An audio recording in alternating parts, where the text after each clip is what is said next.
শুরু করেন ছোটবেলা থেকে, যেখান থেকে মনে আছে আমাকে বলেন গল্পটা আপনি। ছোটবেলা আমার আব্বা বিডিআর এ চাকরি করতো। আচ্ছা। বাবা এবং আর তিনটে চাচা আছে আমার, ওরা সবাই বিডিআর এ চাকরি করতো। ফ্যামিলি খুবই ভালো ছিল। আমার বাবার ফ্যামিলিও আমার নানা বাড়ির ওদিকেও অনেক ভালো ছিল, অনেক মানে সয় সম্পদ অনেক কিছু ছিল। তারপরে হচ্ছে আমার আমার ছোটবেলা যখন আমার জন্মের আগে আমার আব্বা চাকরি ছাড়ে দেয় মানে উনি কি অসুস্থ হয়ে পড়ছিল শুনছি আমার মার কাছে, তার জন্য চাকরিটা ছাড়ে দেয়, আমাদের গ্রামে থাকে এসে। জি। তো আমরা গ্রামে থাকছি, খুব ভালো আমাদের গ্রামে। আমার আব্বা চাকরি ছাড়ে দেওয়ার পরে একসঙ্গে যে টাকা পায় না, একসঙ্গে সরকারি পেনশন। চাকরি করলে, হ্যাঁ, পেনশনের আগে আর কি, ওই টাকা পাইয়ে উনি আবার 2টা গাড়ি কেনে। তো একটা ড্রাইভার দিয়ে চালায় আর একটা নিজেই চালাতো। বেশ টাকা ইনকাম করছে তখন। ওকে। তারপরে যখন আমার 5 বছর বয়স তখন আমার বড় বোনের বিয়ে হয়। তো আমার বড় বোনের বিয়ে হয়েছে, আমার বড় দুলাভাই খুব একটা ভালো মানুষ ছিল না, মানে আমার আব্বা তারে পছন্দ করতো না। আর আচ্ছা। আর আমার দুলাভাইও আমার আব্বাকে খুব একটা পছন্দ করতো না। তখন থেকেই ওনাদের দুইজনের বেশ ভালো মনোমালিন্য ছিল। তো মানে শ্বশুর আর জামাইয়ের মধ্যে। হ্যাঁ হ্যাঁ, শ্বশুর আর জামাইয়ের মধ্যে। তারপরে যখন আমার 13 বছর বয়স, আমি ওই ছোটবেলা থেকেই দেখছি যে ওনাদের সঙ্গে ভালো সম্পর্ক না। তো আমার যখন 13 বছর বয়স, আমি তখন ক্লাস 9-এ পড়ি। আমরা খুলনাতে ছিলাম, গ্রামের থেকে আমরা খুলনায় চলে গেছিলাম। আমার আব্বা যখন গাড়ি চালাতো খুলনায়, আমরা তখন খুলনায় সেটেল হয়ে যাই। তারপরে আমার ওই বোন একদিন আমার মারে এসে বললো যে ওরে একটু, উনি আবার চাকরি করতো, আমার বড় বোন চাকরি করতো, এই ঢাকায় আসবে কি জানি ট্রেনিং এ। তা আমার মারে বলতেছে যে ওরে একটু নিয়ে যাই, আমার 2টা বাচ্চা, ওদেরকে দেখাশোনা করবে, ও থাকলে একটু ভালো হবে। তারপরে ঠিক আছে, আমার আব্বা অবশ্য দিতে চাইনি, জানো তো আমার দুলাভাইরে তো আমার আব্বা এমনি পছন্দ করে না। তো মায়া লাগতেছে, দেশে বলছে কি ঠিক আছে যাও, নিয়ে এসে ভাইয়া 2-3 দিনের ভিতরে, আমি মাত্র 7 দিন ওই বাসায় থাকছি।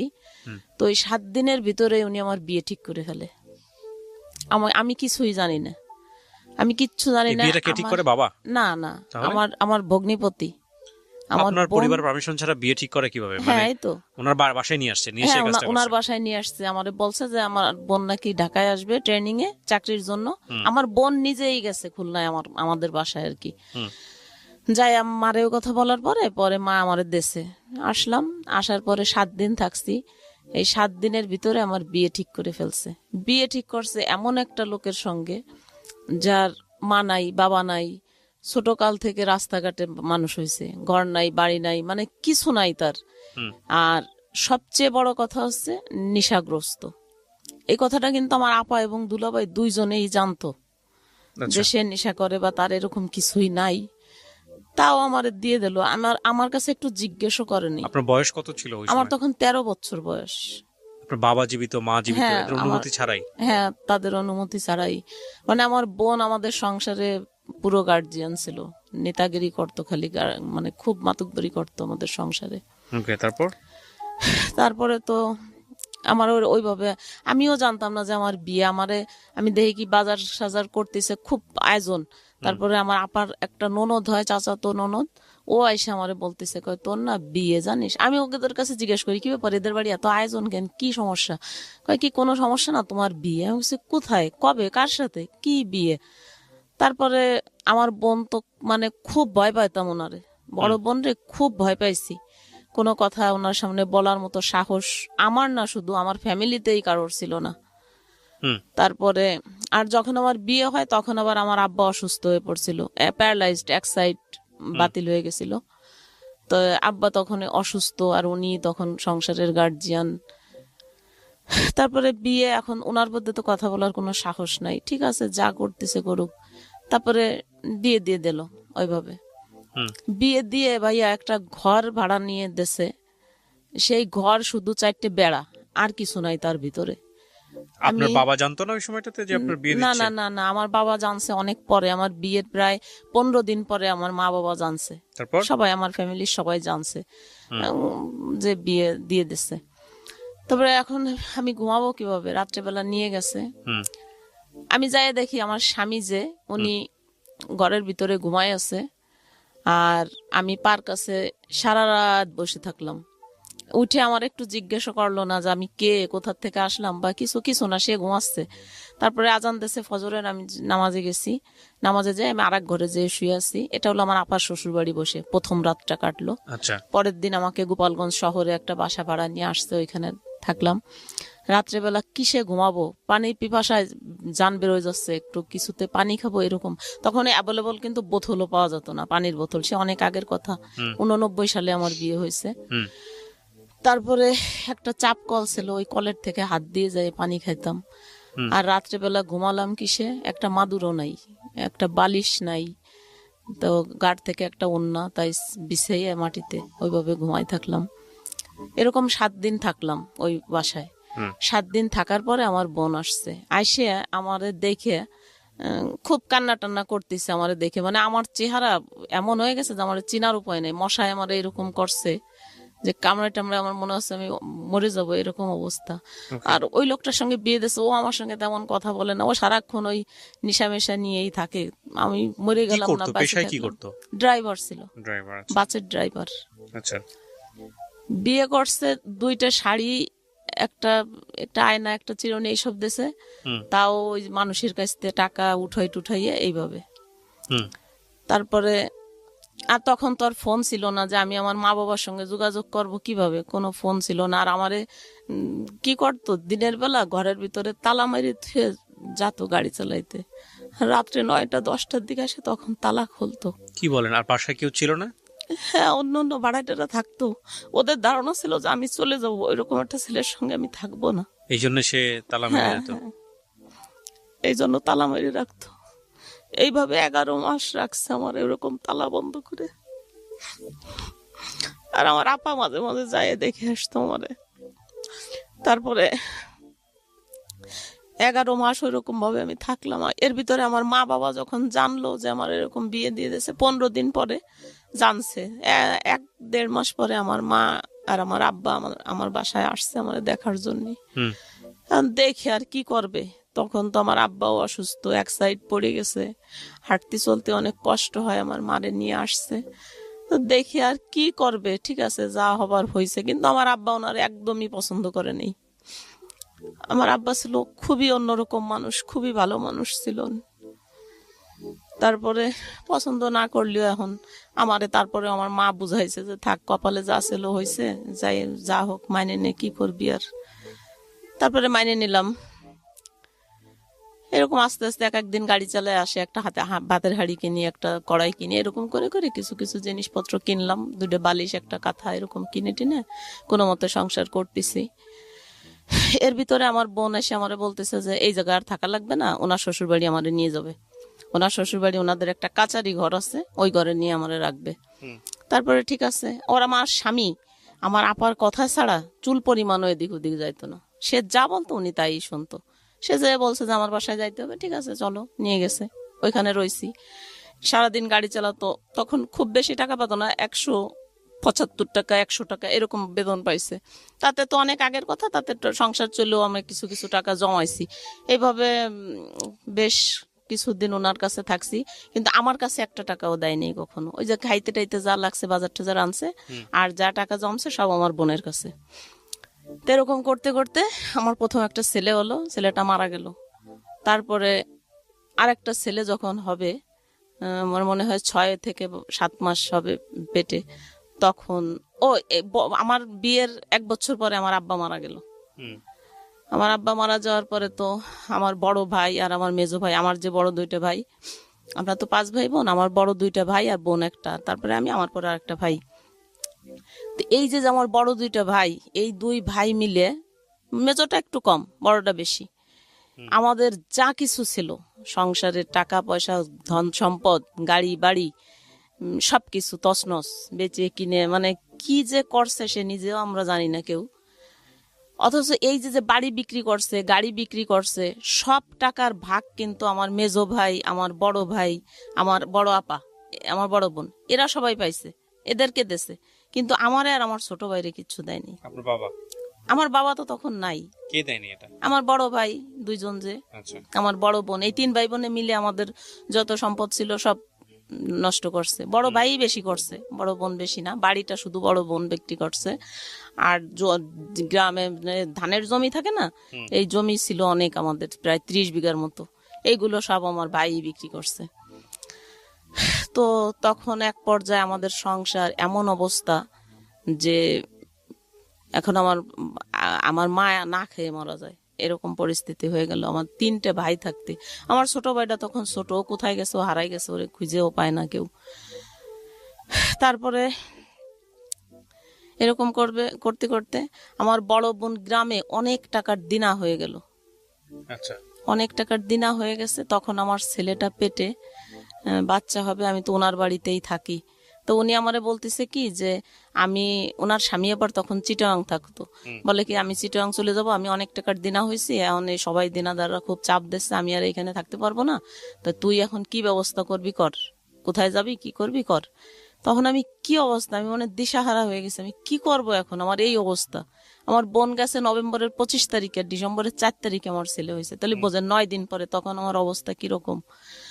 তারপরে আমি কোনো উপায় না পাইয়ে যাই আমার বড় ভাইরে ধরলাম যে দাদু আপনি হচ্ছে একটা ঘর ভাড়া নেন, আমার এখন এই অবস্থা, আমি একটু সুস্থ হই, তারপরে দেখা যাবে একটা কিছু করব। তখন আমার স্বামীরও চাকরি নাই, ওই নেশা টেশা করে, এ দেখে ওই ড্রাইভার একবার অ্যাক্সিডেন্ট করছে, পরে মালিক নামাই দিচ্ছে, আর ওর গাড়িটাই দেয় না। তো এরকম স্ট্যান্ডে ঘুরে ঘুরে বেড়ায়, কেউ একটা কাজ করালো 20 টাকা দিল, এইভাবে চলতেছে। আর আমিও ওরকম কষ্ট করে চলি। তারপরে আমার বড় ভাই একটা ঘর নিল, ওইখানে আমার ছেলেটা হইলো। ছেলে হওয়ার পরে 1.5 মাস আমি আমার ভাইয়ের বাসায় থাকলাম। তারপরে বললাম যে ঠিক আছে, তাহলে উনি বললো যে ঠিক আছে চলো আমরা এখন আলাদা একটা বাসা নিই ছোটখাটো দিয়ে। আমরা ঠিক আছে বাসা নিলাম একটা ছোট দেহে। তো বাসা মানে কি, একজনের বাড়ি এলি রান্না করে, সেই রান্নাঘরের এক পাশেও রান্না করে, আর এক পাশে ছোট্ট একটা ঘর, 150 টাকা ভাড়া। তখন আমি ওই রুমে যেয়ে থাকলাম, ওই রান্নাঘরের একটা পাশে আর কি। আমার ছেলেটারে নিয়ে ওইখানে উঠলাম। তো উঠার পরে ওই করে না, ও কাজ করে না কোনো, স্ট্যান্ডে যায় ঠিকই, যখনই ওর নিজের নেশা করার টাকাটা হয়ে যায় তখন আর সে কোনো ইনকাম, তখন আর সে থাকে না, স্ট্যান্ডে চলে আসে। আর আমি ওরকম না খাইয়ে থাকি, কান্নাকাটি করি, কত মানে খুবই কষ্ট করি, যে কি বলবো, যে আমি এমন দিন গেছে যে আমি 3 দিনেও একবেলা ভাত পাইনি, ভাত খাইনি, ওরকম না খেয়ে পড়ে থাকতাম। আর বাচ্চাটা এমন ভাবে কাঁদতো, বিরক্ত করতো, ওরে কিছু খাওয়াইতে পারি নাই। তো এরকম করতে করতে বাচ্চারা যখন একটু হাঁটা শিখছে, ওই রকম কষ্ট 2 বছর করছি। 2 বছর পরে ছেলে যখন হাঁটা শিখছে, এখন তো ও একটু খাইতে পারে, খাবে, এখন কি করব, কোনো উপায় দেখি না আমি। আর মানুষের কাছে চাওয়া চাই, ভাই আমার ভীষণ খারাপ লাগতো, নিজেরই খারাপ লাগতো যে আমরা সারা জীবন, আমার বাপরে দেখছি, আমার আব্বা সারা জীবন মানুষেরই দান করছে, সবাই সবকিছু দেশে, আর আমি সেই ঘরের মেয়ে হয়ে আমি কিভাবে মানুষের কাছে হাত পাতবো, আত্মীয় স্বজনের কাছে যাই হাত পাতবো, আমি চাই না। আমার আত্মীয় স্বজন কিন্তু সবাই অনেক পয়সাওয়ালা, অনেক, কেউ গরিব না। আমি কারোর কাছে লজ্জায় যেতাম না, কারোর সঙ্গে কোনো যোগাযোগও করতাম না, ওইভাবে থাকতাম। প্রিয় শ্রোতা, আমরা এই জায়গাটায় ছোট্ট একটা বিরতি নেব এবং বিরতির পর আবারও ফিরে আসবো জীবন গল্পে। যাওয়ার আগে আপনাদেরকে বলতে চাই, ঢাকা এফএম এর আরো একটি ইউটিউব চ্যানেল, যেখানে আপনারা জীবন গল্প এবং সিক্রেটস অনুষ্ঠানের ভিডিওগুলো দেখতে পারবেন। আমাদের এই চ্যানেলটি আপনারা সাবস্ক্রাইব করুন। আমাদের চ্যানেলটির ঠিকানা হচ্ছে www.youtube.com/iloveDhakaFM, ILOVE love DHAKAFM।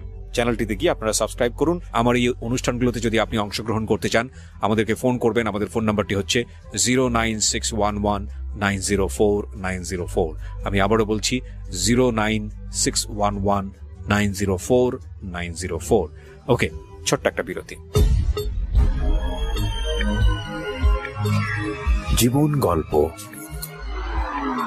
জীবন গল্প। জীবন নাটকের চেয়েও নাটকীয়।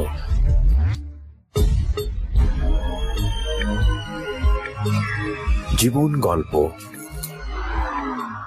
Welcome back once again. প্রিয় শ্রোতা, আপনারা শুনছেন জীবন গল্প। আমি আরজি কিবরিয়া আপনার সঙ্গে রয়েছি। আমার এই অনুষ্ঠানগুলোতে যদি আপনি অংশগ্রহণ করতে চান, আমাদেরকে ফোন করবেন। আমাদের ফোন নাম্বারটি হচ্ছে 09611904904। আমি আবারও বলছি 09611904904। ওকে, আমরা যেখানটায় ছিলাম তারপর। তারপরে একদিন ডিসিশন নিচ্ছি যে ছেলে কাইন্দে মরে যাচ্ছে ভাতের জন্য, কি করব আমি, কোনো উপায় না পাই আমি ডিসিশন নিচ্ছি যে আজকে আমি মরিয়েই যাব। তারপরে আমাদের বাড়ি এলি ওটা আবার টের পাইছে, আমরা যে বাসায় ভাড়া থাকতাম ওই আপা আমারে খুব ভালোবাসতো। তো উনি টের পাইয়ে আমারে বললো কি, দেখ এটা কোনো জীবন না, তুই মরে যাবি, ছেলেটারে কি করবে। আমার দুলাভাইরে বলতাম, আমার আপারে যদি বলতাম যে এরকম কষ্ট, কি করব, আপনারা এরকম বিয়ে দিয়ে দিয়েছেন, তাদের কথা ছিল একটাই যে ঠিক আছে বিয়ে দিয়ে দিছি, খারাপ হয়েছে, ছেলের এতিমখানায় দিয়ে দাও আর তুমি আসো, তোমার আবার বিয়ে দিয়ে দেই। কিন্তু আমার দ্বারা কি তাই সম্ভব যে আমার ওই দুধের বাচ্চা ওইটা আমি এতিমখানায় দিয়ে আমি ফিরে বিয়ে করব? এরকম মন মানসিকতা আমার কখনোই ছিল না। তারপরে ওই আপার বুদ্ধিতে আমারে বললো যে ঠিক আছে মানুষের কাছে হাত পেতে চল, কয়দিনই বা চলা যাবে, চল তোরে একটা কাজ ধরাই দেই। তা উনার বাড়িতে এই ব্যাচেলাররা থাকতো, তা বললো কি যে ঠিক আছে তুই এদের রান্না করে দিস, ওরা তোরে মাসে খাইতেও দেবে টাকাও দেবে। ঠিক আছে, কিচ্ছু করার নাই, একই বাড়ির ভিতরে আমরা ভাড়া থাকি, ওরা আলাদা করে আমরা আলাদা করে, এইভাবে। হ্যাঁ, না সাবলেট না, মানে একই বাড়ির ভিতরে আলাদা আলাদা ঘর আর কি, টিনের ঘর আলাদা আলাদা। তো ঠিক আছে আমি রাজি হয়ে গেলাম ওনার কথায়, কি করবো এখন, ছেলেটারে বাঁচাইতে হবে। রাজি হয়ে যাওয়ার পরে তো আমি কাজ প্রথম যেদিন কাজে যাই, আমি বিশ্বাস করবেন না যে আমি পরে তাদের সামনে যাব এরকম একটা কাপড় আমার ঘরে ছিল না।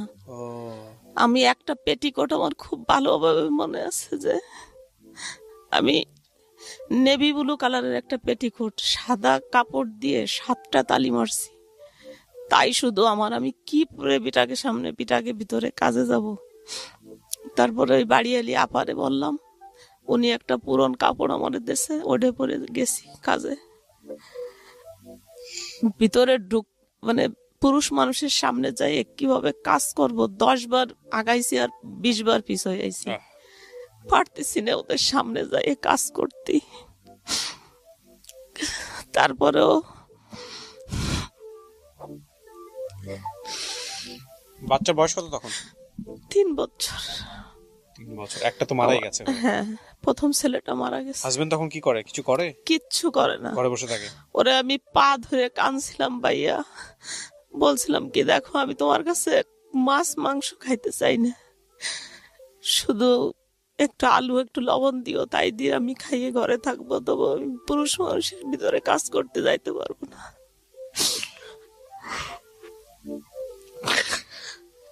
কিন্তু তাও আমারে কখনো দেয় নেই,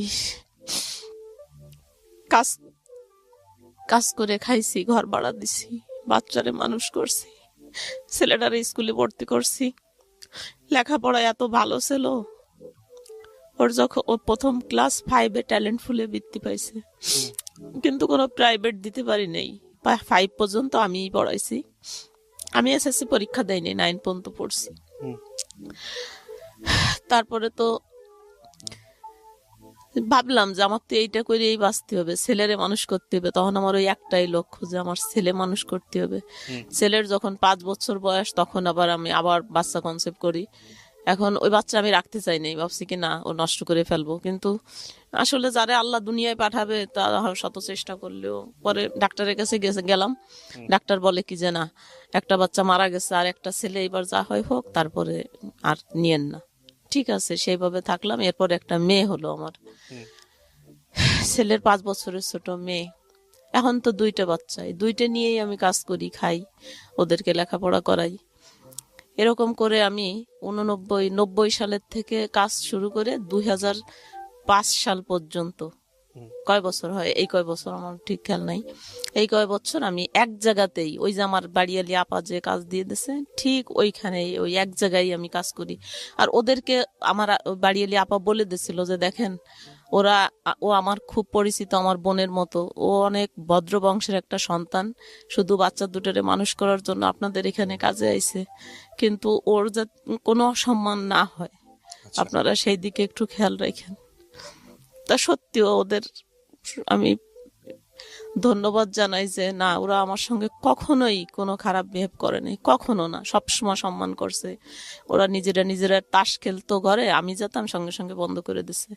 ওরা একটা বাজে আড্ডা করতেছে, আমি গেছি সঙ্গে সঙ্গে বন্ধ। আর আমিও ঠিক আমার মতো ওইভাবে উনি যেভাবে বলে দিছে ওইভাবে করতাম। তো এত কয় বছর ওইখানে কাজ করার পরে বেশ ভালো ছিলাম। আমার তখন শুধু বললাম না যে আমার একটা লক্ষ্য যে আমি আমার বাচ্চা দুটোরে মানুষ করব, এটাই আমার ভবিষ্যৎ। আর আমি কিছু চাই না, কারোর কাছে সাহায্য, কারোর কাছে হাত পাতা, কারোর কাছেও আমি কখনো যাই না, আমার আপনজনদের কাছেও না। তারপরে বোঝেন তো যে একটা মানুষ, একটা মেয়ে মানুষ কয় টাকায় বা কাজ করছি, 700-800 টাকা হয়তো পাইছি মাসে।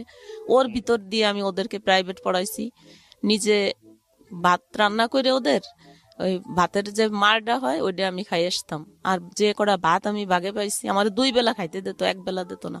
সকালে দেয়নি, দুপুরে আর রাত্রে 2 বেলা ভাত দিচ্ছে আমার খাইতে। ওই ভাতটা বাসায় এনে বাচ্চা দুটোরে খাওয়াইয়ে যদি কখনো থাকছে একটু নিজে মুখে দিছি, না থাকলে না দিছি। এরকম না খাইতে খাইতে একদিন রাস্তায় ঘুরে পড়ে গেছি। তারপরে ওইখানে একটা মহিলা হোটেল করতো আমাদের বাসার পাশেই। ওই মহিলাটা আমারে ধরে নিয়ে ওনার ঘরে ডেকে নেছে, নিয়ে আমারে ভাত দিছে, কয় সত্যি কথা কত, কয়দিন খাইস না। বলতাম না কারোর কাছে, ভীষণ লজ্জা লাগতো। তারপরে এই যে 2005 সালে ওই ম্যাচে নতুন একটা লোক আসলো, জজ কোর্টে চাকরি করে, ভালো একটা পোস্টে, হুজুর টাইপের, অনেক সুন্দর, এত বড় দাড়ি, কপালে দাগ হয়ে গেছে নামাজ পড়ে, 5 ওয়াক্ত নামাজি। আর এমনিও আমি একজন মুসলমান, ও 5 ওয়াক্ত নামাজি, আমি এমনি শ্রদ্ধা করতাম অনেক। কিন্তু আমার ওই টাইপের কোনো মন মানসিকতা ছিল না যে তার সঙ্গে আমার কিছু হবে বা কিছু, এরকম না। কিন্তু ওই লোকটা জানি না ও কি ভাবতো আমার ওই রকম। ও এর ভিতর আর একটা ঘটনা আছে, এই যে যখন এই লোকটা আসবে তার কিছুদিন আগে আমার ছোট ভাইটা, অনেক দিন পরে আমার ছোট ভাইটা আসে, খুঁজে পাই আর কি। আসার পরে ও বলে কি, আপা আমি হোটেলের কাজ জানি, তুই যদি আমার একটা দোকান দিয়ে দিস তাইলে আমি এইখানে একটা দোকানদারি করলে তাহলে তোর ছেলে মেয়েও ভাতের কষ্ট কম পাবে। এরকম 1 বেলা খাইস, 2 বেলা না খেয়ে থাইস, এটা তো আমারও খারাপ লাগে দেখলি। তা তুই যদি পারিস তাহলে আমার একটা দোকান দিয়ে দে। তারপর বললাম যে ভাই দেখ, আমার কাছে তো কোনো টাকা নাই, আমার একটা চেন আছে, একটা কানেরটা আছে আমার আব্বার দেওয়া, তো ঠিক আছে, তুই যদি করিস তাহলে আমি এই 2টা দরকার হলে বিক্রি করে দেবো, এই টাকায় যদি হয় তাহলে তুই কর। হ্যাঁ ওই টাকাই হবে, তুই দে। তারপরে আমি ওইগুলো বিক্রি টিক্রি করে ওরে একটা হোটেল দিয়ে দিলাম। তা আলহামদুলিল্লাহ ওরে হোটেল দেওয়ার পরে ও নিজেও অনেক কর্মশীল, মানে খুব কষ্ট করতে পারে, কর্মঠ। তো ওর ওই হোটেলে বেশ ভালো, আজকে ভালো কালকে আরো ভালো, তা এরকম করতে করতে দিন দিন ভালোই উন্নতি হচ্ছে। উন্নতি হইতে হইতে এখন আমারও বলতেছে যে আপা আমার তো আসলে ওর বউ একাই সব কাজ করে পারে না, অনেক কাজ, একটা হোটেলে তো বোঝেনি কত বাটা কোটা, রান্না বান্না, পানি ধরা, তো অনেক কাজ, তুই যদি একটু হেল্প করিস তাইলে আমার একটু সুবিধা হবে, তোরে আমি টাকা দেবো। আমি কিছু আচ্ছা ঠিক আছে, আমি তো টাকাই খুঁজি, ঠিক আছে আমি করব। ওদের ওইখানে 3 বেলা রান্না করছি, আর সারা দিন রাত 1টা পর্যন্ত আমার ভাইয়ের ঘরে কাজ করছি। তা বাইরে করে কাজ করার পরের থেকে আল্লাহর রহমতে আর ভাতের কষ্ট পাই নাই, 3 বেলা 3 জনেই সুন্দরভাবে খাইছি। আর ভাই যে টাকা দিছে, আর ওদের ওইখান থেকে আমি 700-800 টাকা পাইছি, এই দিয়ে আমার ছেলে মেয়ের লেখাপড়া খরচ, ঘর ভাড়া চলছে। এইভাবে চলতেছে বেশ ভালো আছি, অনেক ভালো আছি আলহামদুলিল্লাহ। আমি করি যে না আমি ভালো আছি। আমার ছেলে তখন 7-এ পড়ে, যখন এই লোকটা আসলো 7-এ পড়ে। এখন এই লোকটা আমার ওই কাজ দেখে শুধু আফসোস করতে করতে মরিয়েই যায় যে এই মেয়েটা কেন এত কষ্ট করবে, এইরকম একটা ছেলের সঙ্গে এর কেন বিয়ে দিল। এই যে আমাদের যে বাড়িয়ালি, এই বাড়িয়ালি আপা আর ওনাদের বাড়ি এক জায়গায়, মুকশেদপুরে একই জায়গায় ওনাদের বাড়ি। তো ওনাদের আগের পূর্ব পরিচয় আছে ওনাদের সঙ্গে, তো ওই আপার সঙ্গে যায় খালি উনি সবসময়ই করে। আর আমার এতটা দরদ দেখায়, এত মায়া দেখায় যে ভাবা যায় না। হ্যাঁ এই ভদ্রলোক, মানে ওনার সবকিছুতেই একটু বাড়াবাড়ি, আমার কাছে মনে হয় যে বাড়াবাড়ি। তারপরে আমি একদিন ওনারে বললাম যে ভাই আপনি না এরকম করেন না, আপনি এরকম করলে আসলে তো এগুলো আমরা এই জায়গায় অনেক ভাড়াটিয়ারা একসঙ্গে বসবাস করি, আর তাছাড়া আমার ছোট ভাই বউরে আমি বাঘের চেয়ে বেশি ভয় পাই। ও যদি কোনো ক্রমে এইগুলো দেখতে যায়, আমি রান্না করতেছি, আপনার কাজ আমি করব, উনি মাংস আনলে উনি কাটি দেবে, চলা আনতো উনি গুছাই দেবে, আমার ওইগুলো করতে দিত না।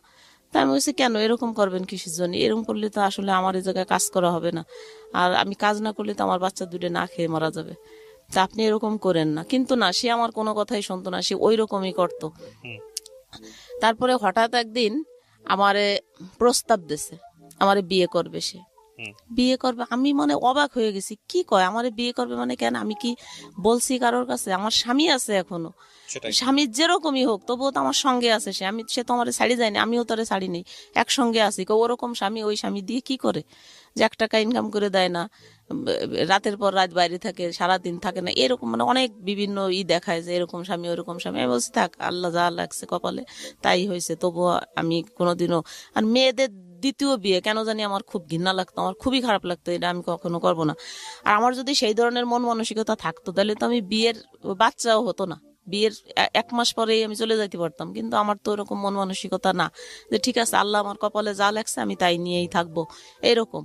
কিন্তু ও আমারে এত ডিস্টার্ব করতো সব দিক দিয়ে, খালি বলতো কি ঠিক আছে কাজ কি কি বিয়ে করা লাগবে না, তাহলে কাজ বন্ধ করে দিতে হবে, আবার কাজ করতে পারবেন না, কাজ করেন না। তখন আমার সাথে আপনি আপনি করে কথা বলে, আপনি কাজ করেন না, আপনি কেন কাজ করবেন? আপনি কি হোটেলে কাজ করা মেয়ে? আপনার চলাফেরা কথাবার্তায় তো মনে হয় না যে আপনি কাজের মেয়ে, এরকম বলতো। আমি বুঝতাম না যে ওনার কি সমস্যা। তারপরে ওই বাড়ি এলে আপারে দিয়ে একদিন প্রস্তাব দেয়, এরে দিয়ে প্রস্তাব দেয়, ওরে দিয়ে প্রস্তাব দেয়, ওনার মেয়েদের দিয়ে প্রস্তাব দেয়। আমি সবসময় না না না এরকম করে 8 মাস। তো একদিন আমি হুট করে ঘরে যাই, শুনতেছি আমার বাড়ি এলি যে আপা ওর মেয়ের কাছে বলতেছে কি ওরে আমি ছলে বলে কৌশলে যেভাবেই হোক আমি ওরে বশ করবই এবং আমি ওরে বিয়ে করব। তারপরে এই কথা আমি নিজের কানে শুনে ফেলছি। শোনার পরে আমি কথা বলার তো সুযোগ নাই, তখন ফোনও ছিল না। তো আমি বলছি কি ভাই, একটা চিঠি লিখছি, আমি বলছি ভাই দেখেন, আপনি আমার অন্তত পক্ষে আমার বাচ্চা দুটির দিক তাকাইয়ে আপনি আমারে ক্ষমা করেন, এরকম আপনি করেন না, তাহলে কিন্তু আমার বাচ্চা নিয়ে আমার আত্মহত্যা করা লাগবে। আপনি যা বলতেছেন এটা কখনোই সম্ভব না, আপনারও বউ ছেলে মেয়ে আছে আমি জানি, আর আমার স্বামী আছে, আমার সন্তান আছে, আপনি এই পথে আর 1 পাও আগায়েন না। কিন্তু সে আমার কোনো কথাই শোনে নেই। সে যদি আমারে সত্যিই ভালোবাসতো তাহলে এত বড় ক্ষতি আমার সে করতে পারতো না। ওই ঘরে আরেকটা লোকও আমারে নাকি পছন্দ করতো, আমি জানি না, মনে মনে আমারে কখনোই বলে নাই, কোনোদিনও না। সে আমার বাপের বয়সী, বুঝবেন না, চুল দাড়ি সেই সময় পাইকি টেকে সাদা হয়ে গেছে। সে মনে মনে পছন্দ করতো, কিন্তু সে কখনো আমাকে কোনো ডিস্টার্বও করে নাই, কিচ্ছু বলেও নাই কোনোদিন। তাই একদিন ওই লোকটার সামনে আমি ভোরবেলা ওই বাসায় গেছি সকালে নাস্তা রান্না করার জন্য। ওই দিন শুক্রবার ছিল, ঘরে শুধু ওই 2টা লোকই ছিল। তাই ওই বুড়ো লোকটা বাথরুমে গেছে আর উনি একা, উনি কোরআন শরীফ পড়তেছে। আমি যাই দেখি কোরআন শরীফ পড়তেছে। তা আমারে দেখে কোরআন শরীফটা বন্ধ করে বালিশের উপর রাখি আইসেই আমারে ধরে বইছে। যেই ধরে বইছে, আর এখন আমি কি করব, আমি পাগল হয়ে গেছি, আল্লাহ কি করে। তারপরে ওই যে লোকটা বাথরুমে গেছে ওনাদের ঘরেরই একজন মেম্বার, উনি আবার ওই মুহূর্তেই এসে পড়ছে। সবগুলো ব্যাচেলর থাকতো? হ্যাঁ, ব্যাচেলর থাকতো সবাই। তারপরে উনি ওই দৃশ্য দেখছে। এরপরে তো আমি বলছি যে এখন আমি খুব রাগ হয়ে গেছি, আমার এত কষ্ট লাগছে যে আমি এত বছর যাবত এখানে কাজ করি, আমার কোনো একটা বদনাম নাই, আর কখনো আমার এরকম হয় নাই। আর এই লোকটা এত বিশ্বাস করি, ওনারে এত ভালো বলি সবার কাছে যে নামাজ কালাম করে, আমার খুব ভালো লাগে। কিন্তু সেই লোকটার ভিতরে এইরকম শয়তানি, ও আমি ওরে তুই তুই করে তখন বলছি। আমি বলছি শোন, তোরে আজকের দিনের ভিতর আমি এইখান থেকে তাড়াবো। ওই যে ঘরের যে মালিক, মানে যে আমার যে নেছে কাজে, ওই ভাইয়ের কাছে আমি বলছি যে আমি ওই ভাইয়ের কাছে বলে দেবো আজকে যে তুই আমার সঙ্গে এরকম ব্যবহার করছিস। তারপরে আমার হাতে জানি কি ছিল, ওই রান্নার কি জানি, আমি ফ্লোরে ফেলাই টেলাই দিয়ে মানে বেরোয় আসতে যাচ্ছি, কিন্তু ওই লোকটা তো দেখেই ফেলছে। আর বেরোয় আসতে যখন যাচ্ছি তখন উনি আমার পা জড়ায় ধরে। আল্লাহর কসম করে বলতেছি ভাইয়া যে আমার এমন মেজাজ খারাপ হয়েছে, আমি বলেই দেবো সবার কাছে। কিন্তু ওই লোকটা আমার পা জড়ায় ধরে আমারে বলতেছে, আমারে যদি মারার ইচ্ছে থাকে আপনি আমারে নিজের হাতে মারেন, তবুও আমারে অপমান করেন না, আপনার পা ওই লোকের সামনেই আমারে অপমান করেন না। আর এইটা যদি আমার অফিসে জানাজানি হয় তাহলে আমি আত্মহত্যা করব। হ্যাঁ, এরকম বলতেছে।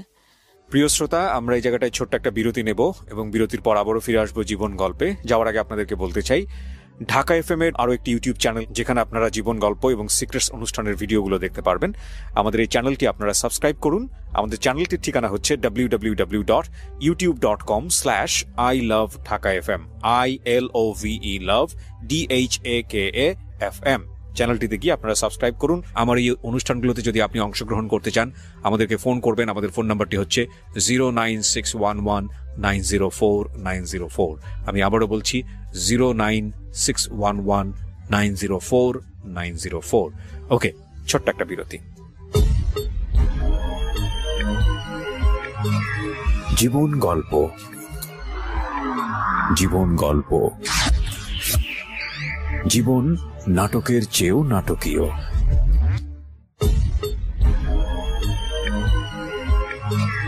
জীবন গল্প। Welcome back once again. প্রিয় শ্রোতা, আপনারা শুনছেন জীবন গল্প। আমি আরজে কিবরিয়া আপনার সঙ্গে রয়েছি। আমার এই অনুষ্ঠানগুলোতে যদি আপনি অংশগ্রহণ করতে চান, আমাদেরকে ফোন করবেন। আমাদের ফোন নাম্বারটি হচ্ছে 09611904904। আমি আবারও বলছি 09611904904। ওকে, আমরা যেখানটায় ছিলাম তারপরে তো আমি তখন আর রান্না বান্না কিচ্ছু করিনি, রাগের চোটে ঘরের থেকে বেরোয় আইছি। বেরোয় আসার পরে ওই যে লোকটা যে যার সামনে এইসব হয়েছে, উনি আবার ব্যাংকে চাকরি করত, ভালো একটা পোস্টে উনিও চাকরি করত। তো ওই লোকটা এসে আমারে বলতেছে যে আপা, আপনারে আমি কিছু টাকার ব্যবস্থা করে দেব, ওই যে আপনার সঙ্গে এই ব্যবহার করছে, তো আপনি আমি জজ সাহেবের কাছে যাই, আপনারে নিয়ে বিচার দেবো ওর বিরুদ্ধে, আপনি বলবেন। উনি কে ছিল? উনি কি উকিল ছিল? না না, উনি উকিল ছিল না, উনি ব্যাংকে চাকরি করতো। আর এই যে লোক, এ হলো পিসকার ছিল। পেশকার ছিল? হ্যাঁ। দাড়িওয়ালা ভদ্র হ্যাঁ হ্যাঁ হ্যাঁ পেশকার ছিল? হ্যাঁ, পেশকার ছিল। না, তখন পেশকার ছিল না, তখন মনে হয় ক্যাশিয়ার ছিল, পরে প্রমোশন হয়ে পেশকার হয়েছে। আচ্ছা। তখন ক্যাশিয়ার ছিল জজ কোর্টের। তারপরে আমারে বলতেছে উনি যে আপনি হচ্ছে যাইয়ে আমার সঙ্গে জজ কোর্টে যাবেন, যাইয়ে জজের সামনে এরকম বলবেন যে উনি আপনার সঙ্গে এই এই করছে।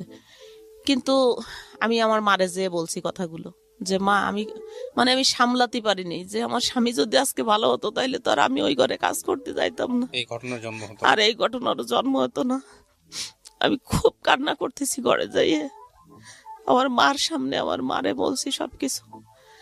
পরে যখন ওই লোকটা এই প্রস্তাব দিয়েছে যে আপনি জজ কোর্টে যাই এই কথা বলবেন, তো আমার লজ্জা লাগছে যে না, আমার নিজের কথা আমি কিভাবে যাই এরকম বলবো জজ কোর্টে, জজের সামনে। কয়েক আপনাদের নগদ 50,000 টাকা এখন দেব, আর 1 মাস পরে আরো 1 লাখ টাকা দেব, আপনি যাইয়ে আপনার কিচ্ছু বলা লাগবে না, শুধু আমি যা যা বলে আসবো, আপনি শুধু জজের সামনে যেয়ে বলবেন যে স্যার, ইমাম ভাই যে কথাগুলো বলছে সব সত্যি, শুধু এতটুক কথা আপনি বলেন। তারপর আমি বলছি তাহলে আপনি কি বলবেন? আমি বলবো আপনার পেটে বাচ্চা, আপনারে উনি এরকম এরকম খারাপ। আমি বলছি কি না না, এত বড় মিথ্যে কথা আমি বলতে পারবো না। উনি এত খেপছিল কেন? উনি খেপছিল, উনি নাকি আমারে পছন্দ করতো। উনিও পছন্দ করতো? হ্যাঁ, উনিও পছন্দ করতো, কিন্তু এই কথাটা উনি কোনোদিন বাস্ট করে নাই, এই লোকটা বলার পরে হলো উনি বাস্ট করছে। আচ্ছা।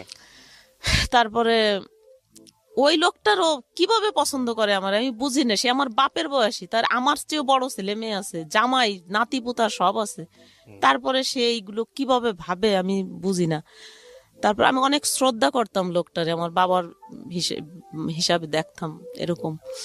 তারপরে জজ কোর্টে যে এই কথা বলতে বললো, আমার এরকম টাকা নিয়ে এসে ঘুষ দেবে এসে, আমি বলছি কি না, আমি তো এত লোভী না ভাই, আর আমি টাকার জন্য মিথ্যে কথা বলতে পারবো না। ওই লোকটা তো আসলে আমার সঙ্গে আর কিছুই করে নেই, জাস্ট আপনি যেটুকু দেখছেন আমার একটু ধরছে, এই এতটুকুই, এর বেশি কিছু না। আমি কিভাবে এত বড় মিথ্যে কথা বলবো, আমি পারবো না এটা। এই কথা বলার পরে কয় আপনি চেষ্টা করে দেখেন, এখনো সময় আছে, আপনারে আমরা ওর সাথে বিয়ে দিয়ে দেব।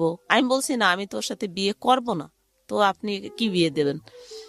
তারপরে অনেকবার উনি বলছিল জজ কোর্টে যায় ওর সম্মান টন্মান নষ্ট করার জন্য। আমি বলছি কি না, আমি যাব না, এত বড় মিথ্যে কথা আমি বলবো না। আর আমার মাও নিষেধ করলো। আমার মা বললো কি না, ছেলেটা নামাজ কালাম পড়ে, তারপরে যেভাবে তোর হাত পা ধরে মাপ চাইছে, একটা মানুষ মাপ চাওয়ার পরে আর কিছু থাকতে পারে না, তুই ওরে ক্ষমা করে দে, আর তোর ওইখানে কাজ করা লাগবে না।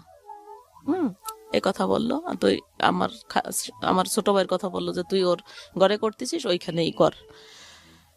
তারপরে ঠিক আছে, ওইখানের কাজ বন্ধ, আর যাইনি এরপরের থেকে। আর এই ঘরে কাজ করতেছি, আমার ভাইয়ের ঘরে। তারপরে আমার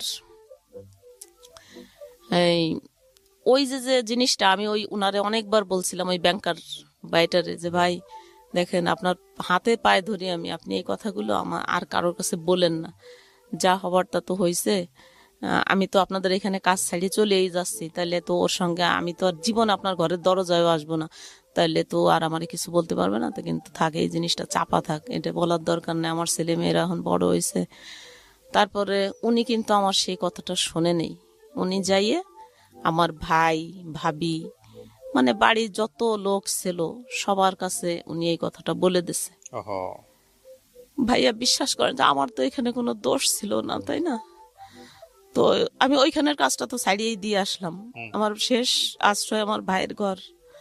আমার ভাইও আমার ওই সময় বের করে দিল, বের করে দিছে। একবার একটু জানতে চাই নাই যে আমার কতটা দোষ আর আমি কত অসহায়। আমার যদি ওই মুহূর্তে বের করে দেয়, আমি 2টা বাচ্চা নিয়ে কোথায় যাব, কি খাবো, ওদেরকে কি খাওয়াবো, এটা চিন্তা করে নেই। True. আমার যখন ঘরেতে বের করে দেয় তখন আমার কাছে 10টা টাকা ছিল। আপনার হাজবেন্ড তখনও কিছু করে নাই? না, তখনও কিচ্ছু করতো না। তারপর ওই 10টা টাকা আমি কি করব, 2টা বাচ্চারে 2 পাশে নিয়ে মাঝখানে আমি শুয়ে ওদের জড়ায় ধরে বুকের ভিতরে এত জোরে চিৎকার করে কাঁদছি আর শুধু আল্লাহরে বলছি, আল্লাহ সারা জীবন সৎভাবে থাকলাম, সততা নিয়ে চলছি, মানুষ মেসে কাজ করে ভাত ফেলাই দেয় আর আমার 2টা বাচ্চারে আমি 3 বেলা খাওয়াইতেও পারি নাই। এই আমার সততার পুরস্কার। এরকম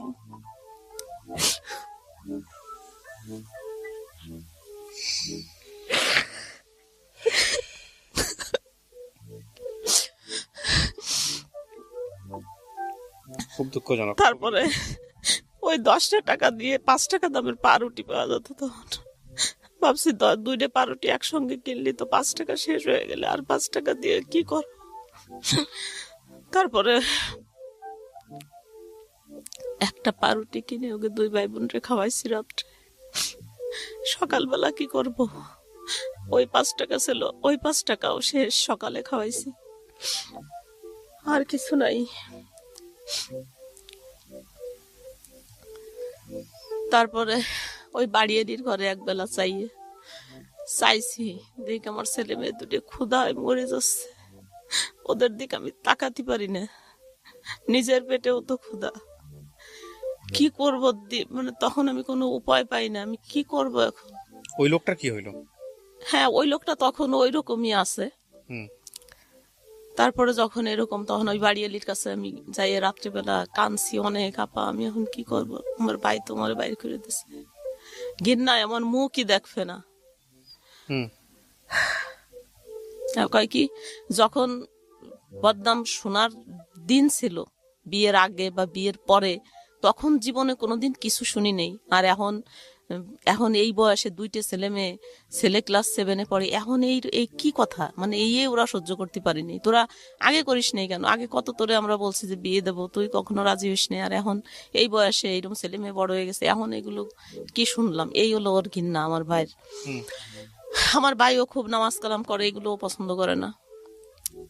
তারপরে বের করে কি যাওয়ার, এখন আমি বাড়িয়ালির সঙ্গে যে আলাপ করলাম, জাপা আমি কি করবো এখন? আপনার হাজবেন্ডের বাসায় ছিলেন না আপনি? হ্যাঁ। তাহলে ভাই কেন বের করে দিবে? হাজবেন্ড বের করে দিয়েছে, মানে ঘরের থেকে বের করে না, আমার ভাইয়ের ঘরের থেকে। আমি যে কাজ করি ওর ঘরে, ও কাজের থেকে বের করে দিল। আচ্ছা, এখন আমি তো আপন ভাই ছিল? হ্যাঁ, আমার আপন ছোট ভাই। আপন ছোট ভাইয়ের ঘরে আপনি কাজ করতেন, ওইখান থেকে ও টাকা দিত? হ্যাঁ হ্যাঁ। ওই দোকানটা আবার আমার গয়না বিক্রি করে দিয়া দিয়ে দিছিলাম। তারপরে তো ওই ভাইয়ের আমি এখন আমি ঘর ভাড়া দেবো কি দিয়ে? আমি তো বাইরে করে কাজ করি, টাকা দেয়, আমি টাকা বেতন পাই, আমার ছেলে মেয়ের লেখাপড়ার খরচ দেই, ঘর ভাড়া দেই, খাই ওর ঘরে।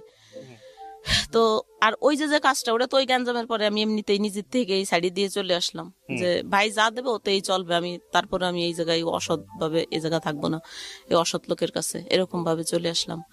পরে ওই বাড়িয়ালি বললো ওই লোকটারে, এই পিসকারে, যে আপনি দেখেন তো কি একটা কাজ করলেন, আর আজ আপনার জন্য এখন ও বলতেছে যে ওর বাচ্চাদের নিয়ে ও মারা যাবে, ওর তো কোনো উপায় নাই। আর এই গোপালগঞ্জ শহরে আমাদের সবাই চেনে, আমি তো বাইরে যেয়ে কোনো কাজ করতে পারবো না। আর বাইরে কি কাজ করব? আমি লেখাপড়া জানি না, এসএসসিও পাশ করি নেই। এসএসসি পরীক্ষা দিতে চাইছিলাম, কিন্তু ওই লোকটা আমার দিতে দেয়নি। সবাই বুদ্ধি দিত যে স্কুলে পাঠালি চলে যাবে, এই সেই, এই জন্য লেখাপড়া করে। হ্যাঁ। তারপরে ওই ওনারে যখন এইসব বললো, তখন উনি বললো কি, জাপা ঠিক আছে, আমার জন্য যখন ওর এত বড় ক্ষতি হয়েছে, ওর কাজ নাই, ছেলে মেয়ে নিয়ে এরকম না খেয়ে মরে যাচ্ছে, তাহলে আপনি এক কাজ করেন, আমি ওরে বিয়ে করব, দেখেন এখন ও রাজি হয় নাকি, এখন তোর কোনো উপায় নেই, এখন তো রাজি হওয়াই উচিত। তারপর ওই বাড়ি এলে এসে আমার অনেক বোঝাচ্ছে, অনেক, যে দেখ ওই ছেলেটারে আমি চিনি, ও অনেক ভালো। তাই বলছি ভালো, তো ও আমার সঙ্গে এরকম করলো, ওর তো বউ ছেলে মেয়ে আছে, ও কেমন ভালো, তাহলে আবার বিয়ে করতে চাই, কি ভালো আপনার কাছে? কয় কি না, ওর বোর হলো প্যারালাইজড, এক সাইড প্যারালাইজড না, জাস্ট ও অসুস্থ ছিল, ডাক্তারের কাছে নেছে, ডাক্তার নাকি কি ভুল ট্রিটমেন্ট করে এরকম বিছনায় পড়া। তো তো ছেলেটা অনেক ভালো, আর আমি দেখছি খুব ভালো, সত্য কথা বলে, নামাজ কালাম করে, এইটুক দেখছি আর কি। বাড়ি কি আছে না আছে তা তো আর জানি না। তারপরে এইসব বলার পরে বাড়ি এলে এরকম বোঝাচ্ছে, আমি একবার এক মনে করে ঠিক আছে রাজি হয়ে যাই। এখন কি করবো তাহলে, ছেলে মেয়ে নিয়ে কি মরে যাব? আর ছেলে 7-এ পড়ে ওর, আর ছেলেটা ক্লাস 5-এ ট্যালেন্ট ফুলে বৃত্তি পাইছে, মেয়েটা এত ভালো ছাত্রী। আমার ছেলে এবং মেয়ে দুইটাই ক্লাস 1 থেকে 10 পর্যন্ত ওদের এক রোল ছিল, কখনোই ক্লাসে দ্বিতীয় হয়নি, এত ভালো ছাত্র আর এত সুন্দর চেহারা আমার বাচ্চা দুইটার, যে না দেখলে আসলে বিশ্বাস করা যায় না। দুইটা ছেলে মেয়েরই এত সুন্দর দেখতে, এত সুন্দর মেধা। তা আমি কিভাবে এখন ওদের লেখাপড়া চালাবো, আমি কি করব? দিশাহারা হয়ে গেছি, কোনো উপায় নাই। একটা মেয়ে অসহায় হইলে যা হয় আর কি। তারপরে এখন আমি বলছি কি যে ঠিক আছে, আমার বোন, আমার ওই আপা বলতেছে যে দেখ, ও আর যাই হোক বেঈমান না, ও যাই করুক কিন্তু তোরে কোনোদিনও ফেলবে না, তোরে ও রাখবে। আর তোর আর ছেলে মেয়ে বড় হচ্ছে, এখন কিভাবে চলবি তুই? আর তোর ভাইও তো তোরে বের করে দিল, আর তো কেউ কোনো সাহায্য সহানুভূতি করে না। তাহলে হাজবেন্ড কোথায় তখন? হাজবেন্ড সাথেই, হাজবেন্ড তো কি হাজবেন্ড, ও সকালবেলা যাবে, রাত 12টার সময় ঘরে, আসলে আসলো, না আসলে নাই। আইসে একটু খাইছো নাকি খাও নেই, কোনোদিন জিজ্ঞেসও করে নেই ছেলে মেয়েরে। ও আইসেই ওর নেশা নিয়ে ব্যস্ত। কি দিয়ে নেশা করতো? গাঁজা খাইতো, গাঁজা। এগুলোর কোনো ভ্রুক্ষেপ নাই তার? না না, এগুলো কোনো ভ্রুক্ষেপ নাই। এগুলো ভ্রুক্ষেপ থাকলে কি আমার জীবন আজকে এই পর্যায়ে আসে? তারপরে কি হলো, কি বললেন? তারপরে এরকম করে করে একবার মনে মনে ভাবি যে রাজি হয়ে যায়, আবার ভাবি কি না, কিভাবে সম্ভব, আমার ছেলে মেয়ে কি ভাববে, আমার আত্মীয় স্বজন কি ভাববে, আমার ফ্যামিলিতে কারো কোনো মেয়ের 2 বিয়ে নাই, আমি কি করব? আর এদের নিজের অভাব, না খাওয়ার যন্ত্রণা, ছেলে মেয়ের মুখের দিকে আর তাকাতে পারি না। আমার ছেলে যেদিন বৃত্তি পরীক্ষা দিতে গেছে ভাইয়া, একদিনে 2টা পরীক্ষা হয়েছে। আমার ছেলে যখন 5টার সময় পরীক্ষা শেষ হয়েছে, রাস্তার পর ঘুরে পড়ে গেছে ক্ষুধার যন্ত্রণায়। সকালবেলা 1 গ্লাস পানি শুধু জড়ছে, খাওয়াই দিছি, কটা ভাত খাওয়াই দিতে পারিনি। এই ছেলে মেয়ে নিয়ে এখন আমি কি করব? কোনো উপায় না দেখে তারপরে আমি এক পর্যায়ে রাজি হয়ে গেলাম। তারপরে আমি বললাম কি আপা, আমি কেন জানি বিশ্বাস হয় না আমার, যে ছেলে মানুষ তো আমার কেন জানি বিশ্বাস হতে চায় না। তারপরে ওই কথা আবার ওর কাছে ওই আপা বলছে ফোনে, ওনার আবার ফোন ছিল, আমার ফোন ছিল না। তো বলছে, বলার পরে কয় ঠিক আছে, কিভাবে বললি বিশ্বাস করবে? আপা আমি আপনার বাসায় আসতেছি। আপার বাসায়, আপার ঘরে আইসে রাত 2টা বাজে, আর ওই আপা আমারে আইসে ডাকতে, আইসে আমারে ডাকি নিয়ে গেছে। আমি গেছি, যাই দেখি উনি ওনার ঘরের ভিতরে বসা। তারপরে আমারে দেখে উনি দৌড়ে যেয়ে অজু করে আইসে বাথরুমেতে, অজু করে এসে কোরআন শরীফ বুকের ভিতরে নিয়ে বলতিছে যে আমি তোমারে অনেক পছন্দ করি, আমি কোনো লাভে, কোনো লোভে, কোনো স্বার্থের জন্য না, তোমার মতো একটা ভালো মেয়ে আমি দেখছি এত কয় মাস যাবত, তোমার অনেক সুনাম, আজ 13 বছর তুমি এক জায়গায় কাজ করো, তোমার অনেক সুনাম শুনছি আমি, তো আমি এত একটা ভালো মেয়ের জীবন এরকম নষ্ট হয়ে যাক, এটা আমি চাই না। তো আমি কোনো চাহিদা নাই আমার, আমি শুধু তোমারে বিয়ে করব, আর তোমারে আমি টাকা দেবো, তুমি তাই দিয়ে ছেলে মেয়ে মানুষ করবা, তুমি খাবা, তোমার করা লাগবে না, কাজ করা লাগবে না। এই কথা বললো কোরআন শরীফ ছুঁয়ে ওই আপার সামনে, যে আমি কখনো ওরে ফেলবো না, সারা জীবন ওর সঙ্গে থাকবো, এরকম মেলা কিছু বললো। বলার পরে ওই দিন আমার মনটা একটু চলে যাচ্ছে নিজের কাছ থেকে, তা নিয়েও কোনো চিন্তা নাই? কোনো সুখ দুঃখ নাই, যাই যাক, থাকে থাক, ইচ্ছে কোনো ব্যাপার না।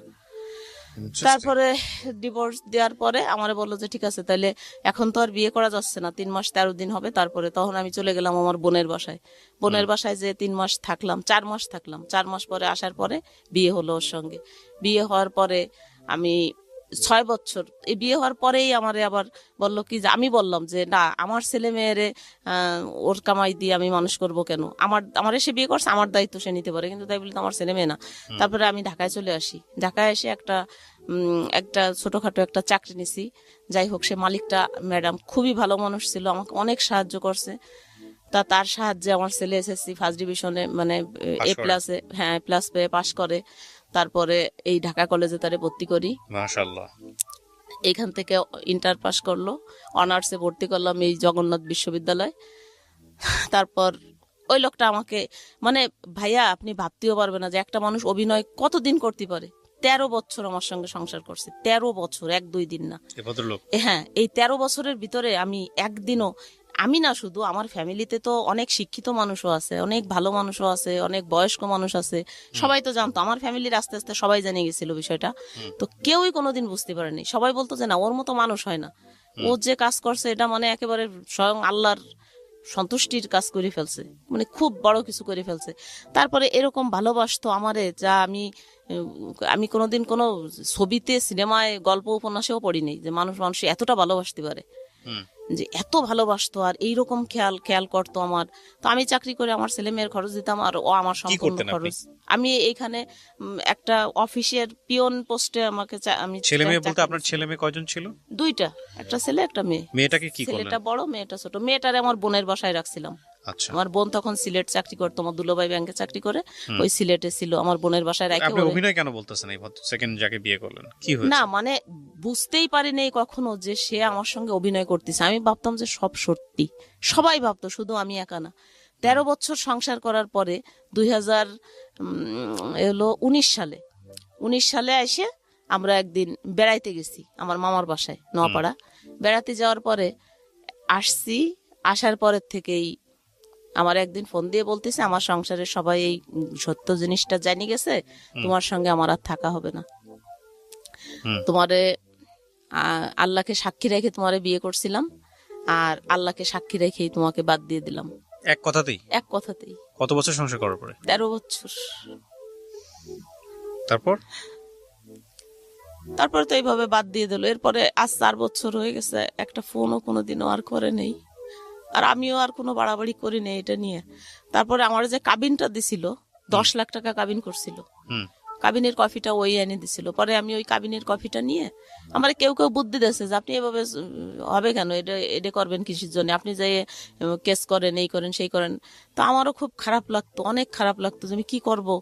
তারপরে একদিন গেছি একটা ইসের কাছে, যে যারা রেজিস্ট্রি করে না, ওনার কাছে গেছি। উনি কাবিনটা দেখে বলতেছে এটা দি ভুয়া, কাবিনটা ছিল ভুয়া। তারপরে যাই হোক, তখন আবার ছেলে একটা কাজে ঢুকলো, যে কি কাজে, লোড। আপনি আমাকে জাস্ট একটা জিনিস একটু বলেন, আমি গল্পের শেষের দিকে চলে আসছি। আপনার ছেলেটা এখন কি করে? ছেলেটা এখন ওই যে লোড আর বিকাশ আছে, লোড বিকাশ এগুলোর একটা দোকান ছিল ওর। তো ভালোই ইনকাম করতো, আমরা ভালোই চলছি, মোটামুটি ভাবে চলছি ভালোই। কিন্তু আর এক বিশ্বাসঘাতকরে এরকম বিশ্বাস করে আমার ছেলে তার নিজের ভাইয়ের মতো বিশ্বাস করতো। ওই বিশ্বাসঘাতক সমস্ত টাকা পয়সা, ইভেন এর ভিতরে আমার মেয়ের 2 লাখ টাকা আছে, আমার মেয়ের 2 লাখ, আর আমার ছেলে। হ্যাঁ। আপনার ছেলে বিয়ে শাদী করেছে? হ্যাঁ, বিয়ে করছে, একটা বাচ্চাও আছে। আপনার চলে কিভাবে এখন? আমার এখন চলে না, এখন তো আর